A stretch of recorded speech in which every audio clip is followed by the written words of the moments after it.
नमस्कार मित्रों, स्वागत है आपका अपने पसंदीदा चैनल कड़वा है तो सच है में। आज हम आपको बताने जा रहे हैं एक बलिदान की कहानी, एक ऐसे बलिदान की जो सिखों के गुरु गोविंद सिंह जी के लिए की गई थी, उनके एक भक्त के द्वारा जो स्वयं सिख नहीं था। भारत की हर एक वीर जाति को, सनातन को मजबूती देने वाली हर जाति को बहुत हीनता के साथ दर्शाया जाता है।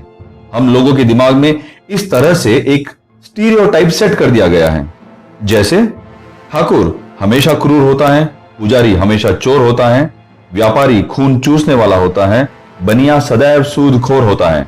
ऐसा ही तो दिखाया जाता है ना उर्दू विड की फिल्मों में, जबकि असल जीवन में कहानी कुछ और होती है।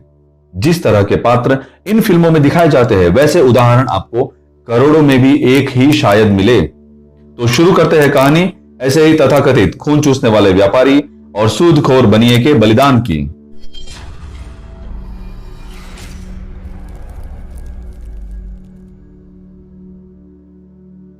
क्या आप जानते हैं कि दुनिया की सबसे महंगी जमीन का टुकड़ा कहां पर है? दुनिया की सबसे महंगी जमीन किसने खरीदी? दुनिया की सबसे महंगी जमीन क्यों खरीदी गई? दुनिया की सबसे महंगी जमीन का क्या उपयोग किया गया? दुनिया की सबसे महंगी जमीन खरीदने वाला था अपने समय का एक धनाढ्य व्यापारी और ओसवाल जैन बनिया, श्री आदरणीय टोडरमल जैन। उनके द्वारा खरीदा गया भूमि का वो टुकड़ा भारत में ही पंजाब में स्थित सरहिंद में है। उस समय से लेकर आज तक भी किसी भी एक भूमि के टुकड़े के लिए इतना अधिक दाम नहीं चुकाया गया है। घोर आश्चर्य की बात है कि विश्व की सबसे महंगी भूमि खरीदने वाले टोडरमल जैन ने यह भूमि अपने लिए नहीं खरीदी थी, अपनी विलासिता के लिए बिल्कुल नहीं खरीदी थी। तो फिर यह जमीन का टुकड़ा क्यों खरीदा था? इसका टोडरमल जी ने क्या उपयोग किया? आगे सुनिए उनके महान बलिदान की कहानी। इस भूमि को खरीदने के पीछे इससे भी बड़ी एक और बलिदान की कहानी है। गुरु गोविंद सिंह जी के छोटे छोटे साहिबजादों बाबा फतेह सिंह और बाबा जोरावर सिंह के बलिदान की गाथा तो आप सब ने कभी न कभी कहीं न कहीं से अवश्य सुनी होगी। फिर भी संक्षेप में मैं आपको ये गाथा बता देता हूं। सरहिंद के फौजदार वजीर खान ने साहबजादा को इस्लाम कबूल करने के लिए मजबूर किया, लेकिन दोनों साहिबजादे नहीं माने तो वजीर खान ने साहिबजादों को जीवित ही दीवार में चिनवा दिया था।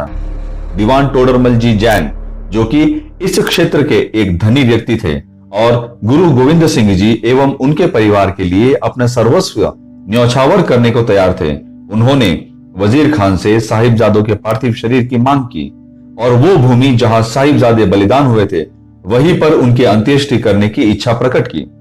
वजीर खान ने धृष्टता दिखाते हुए भूमि देने के लिए एक अटपटी और अनुचित मांग रखी। क्या मांग रखी थी वजीर खान ने? वजीर खान ने मांग रखी कि इस भूमि पर सोने की मोहरें बिछाने पर जितनी मोहरें आएंगी वही इस भूमि का दाम होगा।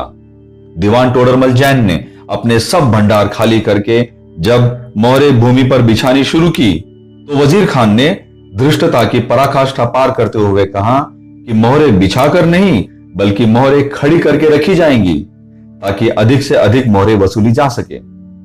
दीवान टोडरमल जैन ने अपना सब कुछ बेच बाच कर और मोहरें इकट्ठा की और लगभग 78,000 सोने की मोहरें देकर 4 गज जमीन को खरीदा ताकि गुरुजी के साहिबजादों का अंतिम संस्कार वही किया जा सके। दीवान टोडरमल जैन को सिख गुरु गोविंद सिंह जी से इतना अनुराग था, इतनी उनके साथ भक्ति थी, और लोग कहते हैं कि ताजमहल प्रेम की निशानी है। गुरु भक्ति और बलिदान और त्याग की सबसे बड़ी निशानी तो ये भूमि का टुकड़ा है। विश्व के इतिहास में ना तो ऐसे त्याग की कहीं और मिसाल मिलती है, ना ही कहीं पर किसी भूमि के टुकड़े का इतना भारी मूल्य कहीं और आज तक नहीं चुकाया गया। क्या यह कथा यही समाप्त हो गई? टोडरमल जैन के पास बहुत धन था, उन्होंने खरीदा और दान कर दिया, इसमें कौन सी बड़ी बात है? नहीं दोस्तों, अभी कहानी बाकी है, आगे सुनिए। जब गुरु गोविंद सिंह जी को इस बारे में पता चला तो उन्होंने दीवान टोडरमल जैन से कृतज्ञता प्रकट की और उनसे कहा कि वे उनके त्याग से बहुत प्रभावित हैं और उनसे इस त्याग के बदले में कुछ मांगने को कहा। जरा सोचिए दीवान टोडरमल जैन ने क्या मांगा होगा गुरुजी से। टोडरमल जी ने गुरुजी से जो मांगा उसकी कल्पना करना भी असाध्य है। दीवान टोडरमल जैन ने गुरुजी से कहा कि यदि कुछ देना चाहते हैं तो कुछ ऐसा वर दीजिए कि मेरे घर पर अब कोई पुत्र जन्म ना ले और मेरी वंशावली मेरे साथ ही समाप्त हो जाए। इस अप्रत्याशित मांग पर गुरुजी सहित सब लोग हक्के बक्के रह गए। गुरुजी ने दीवान जी से इस अद्भुत मांग का कारण पूछा तो दीवान जी का उत्तर ऐसा था जो रोंगटे खड़ा कर दे। दीवान टोडरमल ने उत्तर दिया कि गुरुजी, ये जो भूमि इतना महंगा दाम देकर खरीदी गई है और आपके चरणों में न्यौछावर की गई है, मैं नहीं चाहता कि कल मेरी आने वाली नस्लों में से कोई कहे कि ये भूमि मेरे पुरखों ने खरीदी थी। ये थी निस्वार्थ त्याग और भक्ति की आज तक की सबसे बड़ी मिसाल। आज किसी धार्मिक स्थल पर 4 ईंटें लगवाने पर भी लोग अपने नाम की पट्टी पहले लगवाते हैं। और हमारे पुरखों ने जो जो बलिदान दिए हैं वो अभूतपूर्व है और उन्हीं बलिदानों के कारण हम लोगों का अस्तित्व अभी तक है। हमारी इतनी औकात नहीं कि हम इस बलिदान के 1000वें भाग का भी ऋण उतार सके।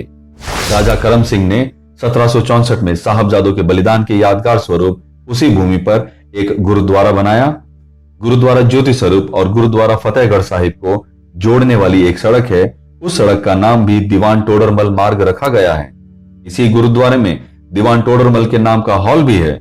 इन सब के बावजूद भी आज हमारे सिख भाई कहते हैं कि सिखी एक अलग धर्म है, इसका सनातन से कोई लेना देना नहीं है, जबकि सिख पंथ सनातन की ही शाखा है। अफसोस होता है जब पंज प्यारों के नाम सुनते हैं, वो सब के सब सनातनी थे। अफसोस होता है जब हमें पता चलता है कि गुरु ग्रंथ साहिब में 2500 बार श्री राम का वर्णन आता है।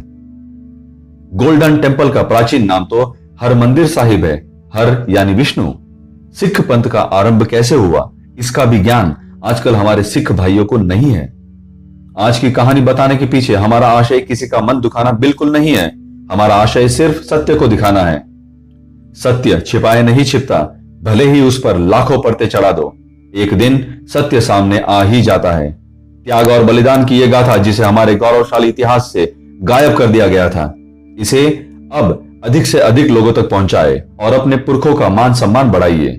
गर्व कीजिए कि आप भारतीय हैं, गर्व कीजिए कि आप सनातनी हैं। साहिबजादों के इस बलिदान दिवस पर ही भारतीयों को बाल दिवस मनाना चाहिए। आपका इस बारे में क्या कहना है, नीचे कमेंट बॉक्स में अवश्य बताएं। भारत के वीरों की ऐसी ही गाथाएं सुनाई जाएगी हमारे इसी चैनल पर। इस चैनल को सब्सक्राइब कर ले, बेल आइकॉन दबा दे ताकि आपसे कोई अपडेट मिस ना हो जाए। शेयर तो आप कर ही देंगे। ऐसी आशा के साथ जय हिंद, वंदे मातरम।